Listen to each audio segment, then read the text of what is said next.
Hello, welcome to another episode of Sculpting at Home. Now, my head is coming along quite well now. I don't have any eyes, but I do have most of the head blocked in.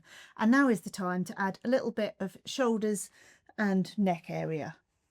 Now, once again, I have to point out that everybody's necks are different. So for instance, when I was sculpting the rock, he's obviously extremely muscular. He's got a very wide, muscly neck, and you can see it's as wide as his face there. Whereas the other end of the spectrum is someone like Zendaya, who's very slim. She's got a narrow neck. And then when you've got someone that's got then quite a wide face, you'll see there's a big contrast between the width of her face and then her very slim neck. Understanding the basic forms of the neck helps your head to sit believably on the shoulders. You know, you may not always have pictures of someone's neck. For instance, when I was sculpting Jason Momoa, he's got a great big beard, so I couldn't even see his neck. So I just had to rely on my anatomy knowledge to make up what his neck would actually look like and make his head feel like it was believably sitting on his shoulders. Now, he is someone that looks very different without his hair, his beard and his eyebrows. You may be wondering why my sculptures sometimes have no hair, but I'll be explaining about that later on in the series. So you see, having a basic understanding of anatomy is absolutely crucial if you want to be a figurative sculptor. It just helps you to understand what is actually going on underneath the skin.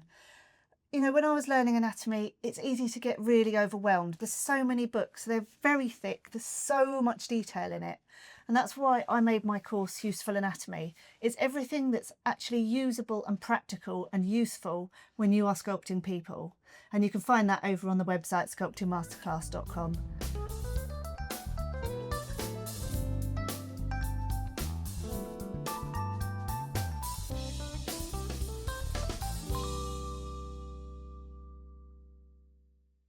So back to our model Mark here, I'd say he's got an average thickness neck. The only thing that's remarkable that I would say is that he does have a very deep pit of the neck, as I mentioned before, and you can see I've actually hit the armature there, it's so deep. So let's have a look at a little bit of anatomy. Sylvester, will you come in? Thanks. Now I'm just going to have to take your scarf off. It's all right, it's all right, Clavicles, you can have it back in a minute.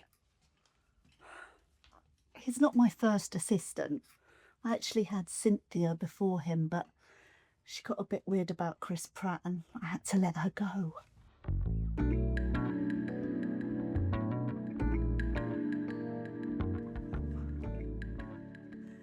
Right, let's have a look. So I've been talking about the pit of the neck, and the pit of the neck is this bit here. So that's the top of your sternum. This is your sternum up the centre of your rib cage.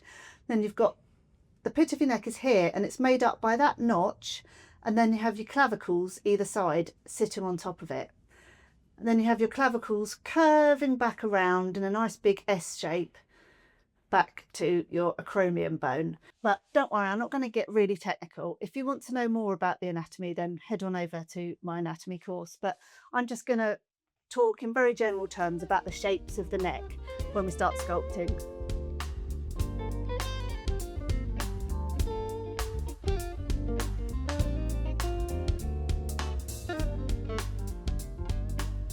First thing I'm going to do then is find that pit of the neck point. So I'm going to use my measurement of chin to pit of neck, and that's on the measurement chart. I'm going to offer it up and see where that pit of the neck comes. I can see it's just below where I've actually got clay. So I'm going to put some clay on the armature.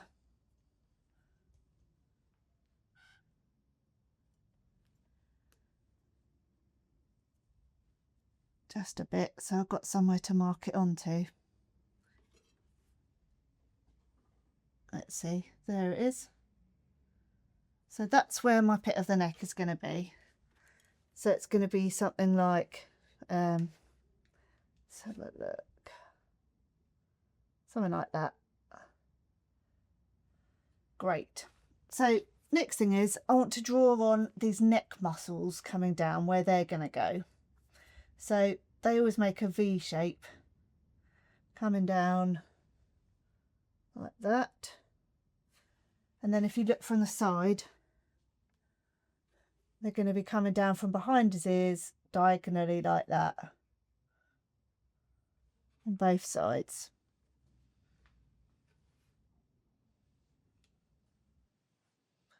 And then I want to build up the width of his neck along those muscles.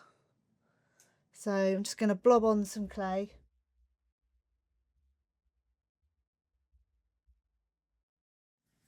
His neck's very thin at the moment, so I think I'm safe to put on a bit, and then I'll check my measurement.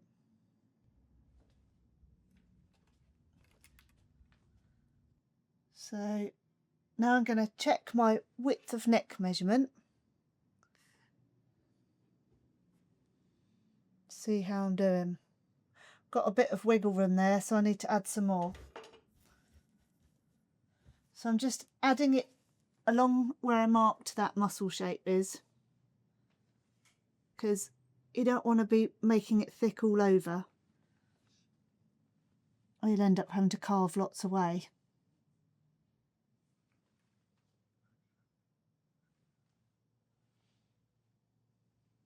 Now, most people's necks, well, all people's necks are narrow at the top and wider at the bottom, so bear that in mind as well. You don't want it being all thick at the top and narrow at the bottom. That would look very strange.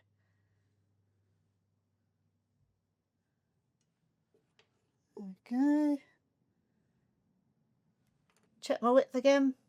Still a bit quite baggy there, so just put some more on. Put some bigger blobs on, I think.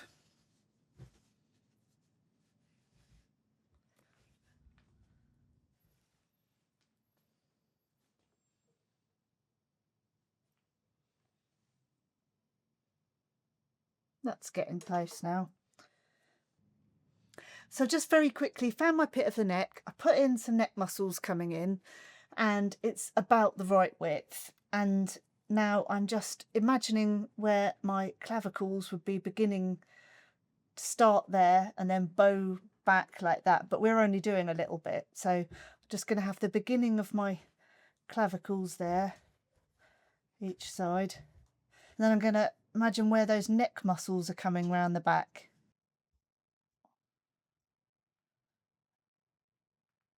Start these. So these are the muscles coming from the back of his head, and they make up the top of his shoulders. So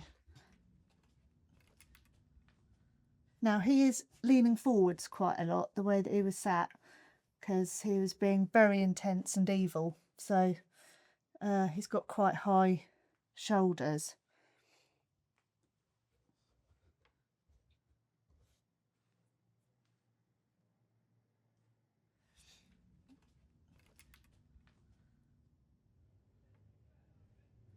So I'm just looking at what it looks like from the front.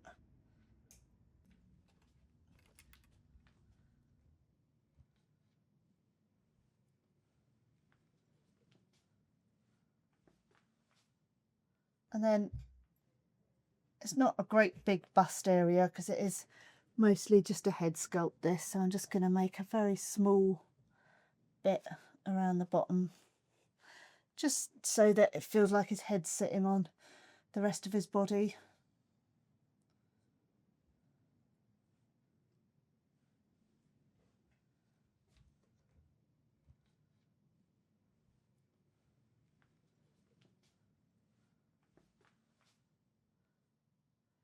Then I'm just going to have to spin it a little bit there so I can see the other side. Now, obviously, normally I'd be working from photos, but since I've got my finished one there, I'm just going to copy that. This is where I can show you how much easier it is working from life than from photos, because having the real thing next to you is a lot easier. But working from photos is brilliant because you can do it anytime you want. You don't have to pay someone to sit there for you, and it's just a very, very useful skill, because a lot of people, you're never gonna meet them in real life. They might not even be alive anymore. So working from photos is a very, very useful skill to have for a portrait sculptor.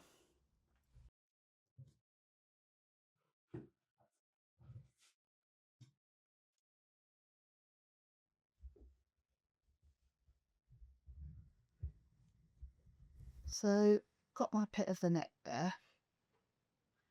Got my muscles coming in there.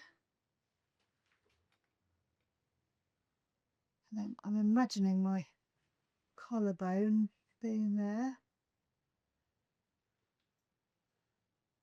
And then I'm just going to turn it round and fill in the back of the shoulders a bit.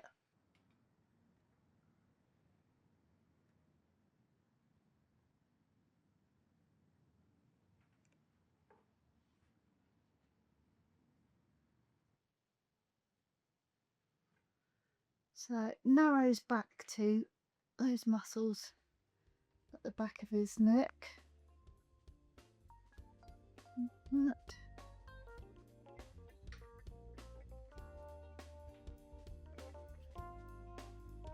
Just bring his shoulder forwards a bit, because he's leaning forwards, he's got his shoulders kind of curled over forwards.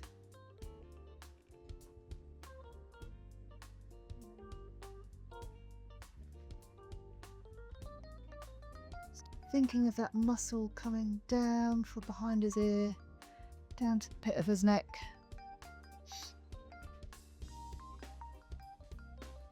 Shoulder just needs to come forwards a little bit.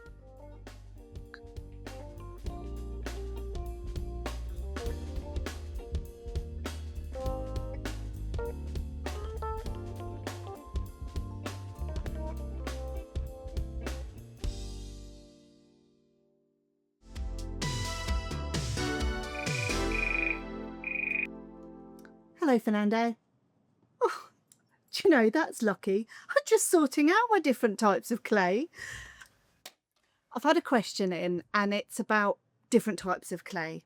Now, people often worry, what if I'm wanting to use one of your courses, but I don't like working with water-based clay for whatever reason? Well, there's lots of different other types of clay you can use, and some people prefer to work with oil-based clay. Some people might like to use air drying clay because they don't want to have an armature. It's totally up to you, but the actual sculpting side of things remains the same. I've said it before, I'll say it again, all my courses focus on understanding the anatomical structure within the head and how to understand what it is that you're actually looking at. So I've got a few different types of clay here. This is an air drying clay.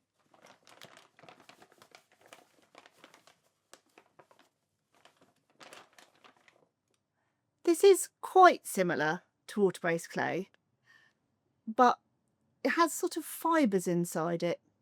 So it's not great for really fine details. That's why I don't really use it. And also you can't make it with an armature inside, because once it dries out, it will crack, because with any clay, as it dries out, it loses moisture, and as that water evaporates, it shrinks. So if you've got anything inside it, it will just crack around the armature, so you can't have any wire in it or anything. So that's air drying clay. And then you have oil-based clay. Now, sometimes this is called plastiline, sometimes it's called by its brand name, Chavant, and it comes in different hardnesses. So this terracotta coloured one is called Le Beau Touche, and this is quite nice and soft, and this is my preferred one when I'm using an oil-based clay. But it does get a bit sticky because it isn't that hard. So if you're doing something really tiny, you need like the hardest plastiline. So that would be like this plastiline, it's called number 55. Now, if I'm doing something really tiny, like one of those little 1/6 heads, I would do that in this kind of really hard plastiline. As you can see, it's dark in colour and it's really quite hard. And then you have this one, which is medium, so that's obviously kind of in between hardnesses. Now, when you are working with this kind of clay, it's quite slow to put on. So what I do is, quick tip here, if you need to get a lot of it on, but it's really hard and warming it up in your hands is really slow, just get a cheap slow cooker like this. Like I got this from, I'm in the UK, and there's a catalogue shop called Argos. I think it was like £20 or something. And you can just cut up your plastiline into lumps, put it in here, and it will melt and it will just become like a vat of plastiline. Then you can just smear it on really quick and just build up your basic shape. because otherwise it can take a really long time to build it up. Other things you can do is just sort of put it in a metal dish and blast it with a heat gun. Anything to kind of warm it up will soften up your plastiline chavant. So those are my tips for working with an oil-based clay. Personally, I just prefer water-based clay, but you know, everyone's different. So I'm just going to tidy it up a bit and then I'm going to call it a day for this stage of the neck. So I've got all the big forms in, just really unifying it with my thumb a bit and just making it feel like his head is now attached to his shoulders. So there's his pit of the neck. There's his muscles coming in. Nothing's exactly correct because you just try to keep the whole sculpture going at the same pace all the time. Don't want to highly finish one area when the rest is still in the early stages. That would be very ill-advised. Okay, so that's it for this episode. I'm going to leave the neck there and move on to the next stage. I do hope you found this episode helpful. Please don't forget to like and subscribe. And you can go and get your reference pack over on the website sculptingmasterclass.com, where you can find the details of all of our other courses. And if you've got any questions, if you put them in the comment section, then I'll get Fernando, my secretary, to phone them through on the question hotline. And I will see you later for the next episode on eyes.